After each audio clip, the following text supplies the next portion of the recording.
ভাবুন তো, আমি যদি বলি বিজ্ঞানীরা এমন এক কাজ করতে চাইছেন যার ফলে পৃথিবীতে সূর্যের আলো আগের মতন আসবে না।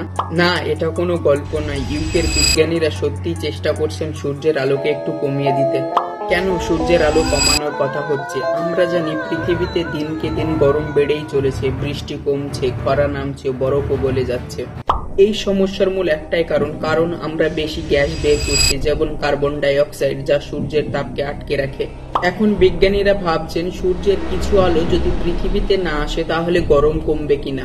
ধরুন গরমের দিনে আপনি বাইরে যাচ্ছেন, সূর্য মাথার উপর, আপনি কি করবেন? হয়তো হাতে থাকা ছাতাটি মেলে একটু ছায়া তৈরি করবেন, যা আপনাকে সূর্যের আলো থেকে রক্ষা করবে। এই একইভাবে বিজ্ঞানীরা চেষ্টা করছেন আকাশের অনেক ওপরে একটি পাতলা ছায়া তৈরি করতে।